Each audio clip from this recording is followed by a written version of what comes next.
जय हिंद दोस्तों, आप सभी का स्वागत है एक बार फिर से आपके अपने यूट्यूब चैनल यूनिक ज्ञान में। आज हम बीए फर्स्ट सेमेस्टर हिस्ट्री का चैप्टर 9 देखेंगे, जिसमें हमें हिंदू धर्म में रीति रिवाज के विषय में पढ़ना है। अर्थात हिंदू धर्म में क्या आचार होते हैं, क्या उनके विचार रहते हैं, क्या रीति रिवाज हैं हिंदू धर्म के, यह हमारे सिलेबस में लगा हुआ है। यूनिट 7 है, जिसको हम चैप्टर 9 के रूप में अच्छे से पढ़ेंगे। इसके पहले 9-8 चैप्टर जो है हमने बेहतरीन तरीके से करा दिए हैं। अगर आपने नहीं देखे हों तो चैनल पर विजिट कीजिए, आपको प्लेलिस्ट मिल जाएगी BA first semester history classes के नाम से, जहां पर आपको सभी क्लासेस अवेलेबल मिल जाएंगी। सबसे पहले सिलेबस डिस्कस किया गया है, उसके बाद चैप्टर वाइज जो है क्लासेस कराई गई हैं और उसके नोट्स भी प्रोवाइड कराए जाने की कहाँ कराई जाएंगी, ये सभी जानकारी आपको पहले दी गई है। अभी वीडियो के लास्ट में यहाँ पर भी फिर से दे देंगे जो लोग नहीं जानते हो।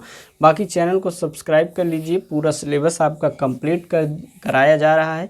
ये आपका सेकंड लास्ट चैप्टर है, समझ लीजिए। कल आपका लास्ट चैप्टर करा दिया जाएगा और हिस्ट्री का जो सिलेबस है वह समाप्त हो जाएगा। फिर हम पॉलिटिकल साइंस के 6 चैप्टर करा चुके हैं, उसके बाद के चैप्टर 7-8 जो है वह कराए जाएंगे।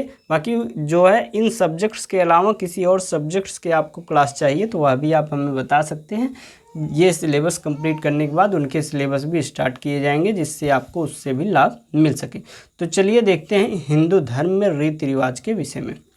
हिंदू धर्म जो है उसमें रीति रिवाज, संस्कार, मान्यताएं विभिन्न हैं। हिंदू धर्म की मूल मान्यताएं कौन कौन सी हैं? हिंदू धर्म का दर्शन अत्यंत गहरा और विविधतापूर्ण है और इसकी मूल अवधारणाएं कौन कौन सी हैं? सबसे पहली आध्यात्मिक मान्यताएं हम देखेंगे। जो हिंदू धर्म है उसमें आध्यात्मिक मान्यताएं कौन कौन सी हैं? सबसे पहली मान्यता है आत्मा और ब्रह्मा की। आत्मा को वह अमर मानते हैं और ब्रह्मा जो हैं उनको शाश्वत मानते हैं। एक प्रकार से सर्वोच्च सत्ता के रूप में किसको मानते हैं? ब्रह्मा को मानते हैं। अद्वैत दर्शन की बात करें तो अद्वैत दर्शन के अनुसार आत्मा और ब्रह्मा एक ही हैं, परंतु अलग अलग स्थानों पर आत्मा को अलग और ब्रह्मा को अलग माना जाता है। जो अद्वैत दर्शन को मानने वाले लोग होते हैं वह कहते हैं आत्मा और ब्रह्मा एक ही है। अगली मान्यता क्या है? पुनर्जन्म। मृत्यु के बाद आत्मा नए शरीर में प्रवेश करती है, ऐसा हिंदुओं का कहना है। उनका मान्यता है कि जब किसी भी व्यक्ति की या किसी भी जीव की मृत्यु हो जाती है तो उसकी आत्मा जो है नए शरीर में प्रवेश करती है। जन्म मृत्यु का यह चक्र जो है कर्म पर आधारित होता है, अर्थात अच्छे कर्म करेंगे तो आपको अच्छी शरीर मिलेगी, मनुष्य की शरीर मिलेगी या कोई अच्छे शरीर मिलेगी। अगर आप जो है अच्छे कर्म नहीं करेंगे तो आपको कोई जैसे एक प्रकार से कुत्ते का या ऐसे कोई पाप के अनुसार, आपके कर्म के अनुसार जो है विभिन्न आपको शरीर मिलता है, आपकी आत्मा उसमें प्रवेश करती है। तीसरी मान्यता है कर्म और फल। अच्छे कर्म आप करेंगे तो आपको पुण्य मिलेगा और उसका फल क्या मिलेगा? सुख होगा आपके लिए। बुरे कर्म के लिए आपको पाप होगा और आपको दुख मिलेगा। ऐसी धार्मिक मान्यताएं हैं कि आप अच्छे कर्म करिए और सुखी रहिए, आपको पुण्य मिलेगा। बुरे कर्म करेंगे अगर आप तो आपको पाप मिलेगा और आप दुख के भोगी होंगे, अर्थात जैसा करोगे वैसा भरोगे। अगली मान्यता कौन सी है? मोक्ष। जन्म मरण के चक्र से एक प्रकार से मुक्ति मिल जाती है। इसे पाने के 4 मार्ग बताए हैं। सबसे पहला ज्ञान योग, ज्ञान के द्वारा जो है मुक्ति प्राप्त कर लेना। भक्ति योग, ईश्वर भक्ति से मुक्ति प्राप्त कर लेना। कर्म योग, निस्वार्थ कर्म से मुक्ति पा लेना। राजयोग, ध्यान समाधि से मुक्ति पा लेना। अर्थात जैसे कि कहा गया है किसी की मृत्यु के बाद उसकी आत्मा दूसरे शरीर में जो है प्रवेश करती है, परंतु आप इस चक्र से, जन्म मरण के चक्र से अगर मुक्ति पाना चाहते हैं वही मोक्ष कहलाता है। उसके प्राप्त करने के लिए 4 मार्ग बताए गए हैं। कौन कौन से? ज्ञान योग, भक्ति योग, कर्म योग, राजयोग, कुल मिला के 4 मोक्ष के मार्ग बताए गए हैं। अगली मान्यता क्या है? धर्म। प्रत्येक व्यक्ति को अपने वर्ण ब्राह्मण, क्षत्रिय, वैश्य, शूद्र, ये 4 वर्गों में विभाजित किया गया है। अर्थात जो धर्म कर्म का कार्य करता है, शिक्षा का कार्य, वह ब्राह्मण होता है। जो सैनिक होते हैं, जो रक्षा करते हैं, वह क्षत्रिय होते हैं। वैश्य एक प्रकार से जो व्यापार करते हैं। शूद्र जो है जो सेवा करते हैं। तो 4 वर्गों में, 4 वर्णों में विभाजित किया गया है। वह अपने अनुसार कार्य करेंगे। आश्रम, कौन कौन से आश्रम, जैसे कि कोई भी व्यक्ति का जन्म होता है तो सबसे पहले वह ब्रह्मचर्य का उसका काल होता है, समझ लीजिए 20 साल तक। उसके बाद वह गृहस्थ 25 साल तक ब्रह्मचर्य का पालन करके वह गुरु के समीप रहकर जो है शिक्षा प्राप्त करता है। उसके बाद गृहस्थ जीवन अर्थात शादी विवाह करके पुत्र की प्राप्ति करता है, ये गृहस्थ जीवन में आता है। फिर वानप्रस्थ और फिर लास्ट में 50 वर्ष के बाद जो है संन्यास ले लेता है और इन्हीं परिस्थितियों के अनुसार वह कर्तव्यों को निभाता है। अर्थात जब ब्रह्मचर्य का पालन करता है तो गुरु की अपनी सेवा करता है, वहाँ पर शिक्षा लेता है, विभिन्न कार्य करता है। अर्थात जो परिस्थितियाँ रहती हैं, आप मान लीजिए वर्ण आपका ब्राह्मण है तो आप ब्राह्मण के अनुसार कार्य करेंगे, आप कर रहे हैं वह कार्य इसलिए ब्राह्मण है, कर्म के अनुसार जो है वर्ण को विभाजित किया गया था। तो ये हो गया धर्म की मान्यताएं एक प्रकार से। अगला है हमारा धार्मिक मान्यताएं। अनेक देवताओं की पूजा करना, हिंदू लोग जो होते हैं वह अनेक देवताओं की पूजा करते हैं, जैसे कि विष्णु, शिव, शक्ति, गणेश, सरस्वती, लक्ष्मी आदि बहुत सी देवी देवताएं हैं जिनकी पूजा जो है हिंदू लोग करते हैं। देवता एक ही ब्रह्मा के रूप में, सभी देवता जो है परमात्मा के भिन्न भिन्न रूप होते हैं। प्रकृति पूजा वह करते हैं, जैसे कि सूर्य नमस्कार, सूर्य की पूजा करते हैं, नदी की पूजा करते हैं, पर्वत की पूजा, वृक्ष की पूजा, गाय की पूजा, तुलसी की पूजा, अर्थात प्रकृति की विभिन्न वस्तुओं की भी वह पूजा करते हैं। अहिंसा और करुणा, सभी जीवों के प्रति दया का भाव रखना चाहिए, ऐसा विचार किसका है? हिंदुओं का है। अतिथि देवो भव, अतिथि का स्वागत भगवान मानकर हमें करना चाहिए। ये सभी विचार जो हैं हिंदू धर्म में धार्मिक मान्यताओं में आते हैं। आगे हैं खोड़स संस्कार अर्थात 16 संस्कार। आपने सुना होगा कि अंतिम संस्कार, अभी उसको हम बताते हैं। कुल मिलाकर किसी भी व्यक्ति के जीवन में धार्मिक मान्यताओं के अनुसार 16 संस्कार किए जाते हैं।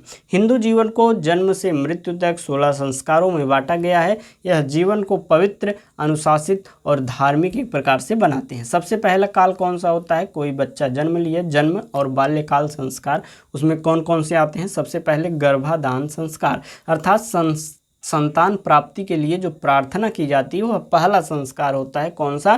गर्भाधान संस्कार। दूसरा है पुंसवन संस्कार, गर्भस्थ शिशु की रक्षा हेतु जो पूजा की जाती है, जो संस्कार किया जाता है वह पुंसवन संस्कार होता है। तीसरा होता है सीमंतोन्नयन, गर्भवती स्त्री की रक्षा व शुभकामना के लिए यह संस्कार जो है किया जाता है। चौथा है जात कर्म, शिशु के जन्म पर शहद घी का स्पर्श व मंत्रोच्चारण जो होता है वह जात कर्म होता है। अर्थात जब शिशु जन्म लेता है उसको जन्म के समय पर शहद घी का स्पर्श कराया जाता है और पंडित के द्वारा मंत्रोच्चारण जो किया जाता है वह जात कर्म संस्कार चौथा संस्कार होता है। पांचवा है नामकरण अर्थात जब बच्चे का जन्म होता है उसके बाद 11वें 12वें दिन उसका नाम रखा जाता है, वह संस्कार कौन सा कहलाता है? नामकरण संस्कार। छठा है निष्क्रमण, बच्चे को पहली बार घर से बाहर निकालने का जो संस्कार होता है वह निष्क्रमण होता है। अन्नप्राशन, पहली बार अन्न खिलाना। देखिए ये अभी जो है जो बच्चे हो रहे हैं उनका अन्नप्राशन का संस्कार किया जाता है, इसके पहले वाले तो विभिन्न नहीं किए जाते। मान लीजिए कोई बच्चा हुआ तो इस समय ये ट्रेंड बन गया है कि जैसे बच्चे का वेलकम होता है, घर में सजाया जाता है। बच्ची होती है, बेटी होती है तो उसका जो है पाँव का छाप जो है एंट्री होते ही लिया जाता है, कपड़े में लेकर रख लिया जाता है। तो वह संस्कार ये नए युग के अनुसार जो है चल रहा है कि जैसे वेलकम किए और उसके बाद देखिए अन्नप्राशन भी करने लगे हैं। उसके लिए डेकोरेशन सब आने लगा है कि उसमें लिखा रहता है और वो विभिन्न फूल फल अन्न बने रहते हैं, पीछे डेकोरेट किया जाता है। तो ये सभी जो नए ज़माने में उसी चीज़ों को नया करके एक प्रकार से चलाया जा रहा है। तो सातवां संस्कार कौन सा है? अन्नप्राशन, पहली बार जब अन्न खिलाया जाता है तो वही। आठवां है कर्णभेद, कान छिदवाना जो है आठवां संस्कार है। शिक्षा संबंधी संस्कार कौन कौन से आते हैं? सबसे पहले विद्यारंभ, विद्यारंभ जो किया जाता है अर्थात विद्याधन आरंभ, विद्या का जो पहली बार आरंभ किया जाता है विद्यारंभ संस्कार कहलाता है। ये नवां संस्कार है, पहली बार उससे अक्षर लिखाया जाता है। फिर आता है उपनयन संस्कार, उपनयन अर्थात जनेऊ जो पहनते हैं, बालक को वेदाध्ययन हेतु योग्य बनाया जाता है। 11वां है समावर्तन, शिक्षा पूर्ण होने पर स्नातक संस्कार जो किया जाता है। फिर आता है गृहस्थ जीवन, विवाह संस्कार जो किया जाता है, सप्तपदी, कन्यादान, हवन, ये सभी जो होते हैं विवाह संस्कार। 13वां है गृह प्रवेश, नए घर में प्रवेश पर जो पूजा की जाती है 13वां है। वृद्धावस्था और मृत्यु के समय कौन कौन से संस्कार होते हैं? 14वां है वानप्रस्थ, गृहस्थ जीवन के बाद साधु सा जीवन व्यतीत करते हैं। सन्यासी संस्कार, सांसारिक मोह माया त्याग कर ईश्वर भक्ति में लग जाना।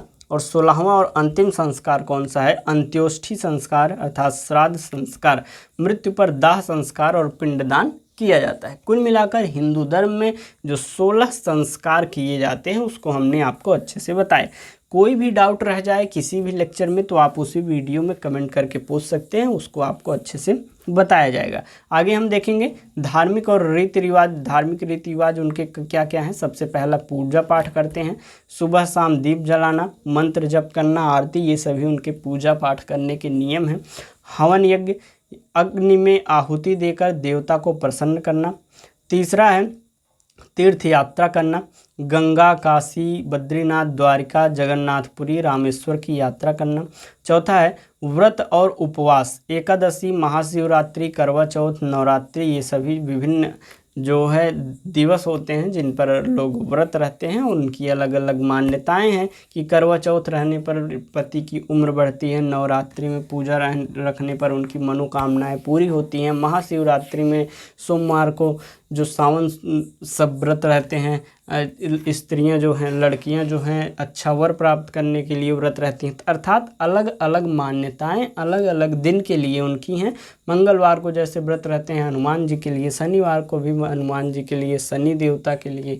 तो अलग अलग मान्यताओं के अनुसार, अलग अलग इच्छाओं के अनुसार वह जो है व्रत रखते हैं। त्यौहार की बात करें तो त्यौहार में विभिन्न त्यौहार आते हैं, जैसे कि दिवाली, लक्ष्मी पूजन किया जाता है। अर्थात अलग अलग जो त्यौहार आते हैं वह भी अलग अलग देवताओं के लिए होते हैं। जैसे कि जन्माष्टमी में श्री कृष्ण जन्मोत्सव मनाया जाता है, होली में बुराई पर अच्छाई की जीत की जाती है, नवरात्रि दुर्गा पूजा शक्ति की पूजा होती है, रक्षाबंधन पर भाई बहन का पर्व होता है। एक प्रकार से त्यौहार का आना भी बहुत आवश्यक होता है। आप समझिए घर में आपके त्यौहार न मनाए जाए, विभिन्न त्यौहार ना आए तो लोग धीरे धीरे अपने संस्कृति को भूलते चले जाते हैं। मान लीजिए दिवाली आई तो एक बार घर पूरा साफ़ किया जाता है, अच्छे से चमकाया जाता है, सजाया जाता है, अच्छे से जो है लक्ष्मी पूजा की जाती है। तो उससे क्या होता है कि घर भी साफ़ हो जाता है और जो है लक्ष्मी पूजा भी करते हैं लोग, और उस पर भी बुराई पर अच्छाई की जीत के रूप में लोग मनाते हैं। होली मनाई जाती है, विभिन्न उसमें चीज़ें बनती हैं। मान लीजिए हिंदू के जो त्यौहार हैं हिंदुओं को याद दिलाते हैं, मुसलमान में जो भी रमज़ान है करते हैं उसके अनुसार उनको भी देखिएगा। रमज़ान में रोज़ा पढ़ने के लिए लोग ज़रूर पहुंच जाते हैं, उससे पहले चाहे जाएं या न जाएं। तो त्यौहार जो होते हैं वह संस्कृति को बनाए रखते हैं, तो त्यौहारों का होना एक प्रकार से ज़रूरी ही होता है। तो हिंदू धर्म में कौन कौन से विभिन्न त्यौहार हैं आप जानते ही होंगे, कुछ आपको बता दिए गए हैं। आगे हैं सामाजिक और पारिवारिक रीति रिवाज कौन कौन से हैं। सबसे पहले नमस्ते व प्रणाम, हाथ जोड़कर अभिवादन करना किसी का, तिलक लगाना, माथे पर चंदन कुमकुम लगाना, आरती उतारना, दीपक से भगवान या व्यक्ति की आरती करना, गो पूजा, गाय को माता मानकर उसकी पूजा करते हैं, तुलसी पूजा, तुलसी के पौधे को पवित्र मानना, दान पुण्य, ज़रूरतमंद को भोजन और वस्त्र धन देना, ये सभी जो है एक प्रकार से उनकी सामाजिक मान्यताएं हैं। नैतिक और सामाजिक मूल्य क्या हैं?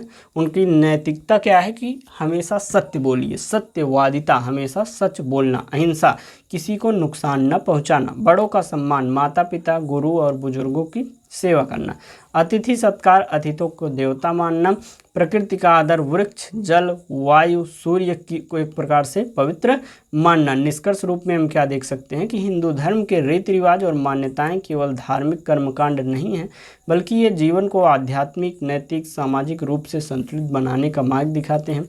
जन्म से मृत्यु तक हर संस्कार व्यक्ति को धर्म, कर्तव्य, अर्थ जो कि समृद्धि, काम अर्थात इच्छाएं, मोक्ष अर्थात मुक्ति की दिशा में आगे बढ़ाता है। इस प्रकार से आपका यह चैप्टर समाप्त हुआ।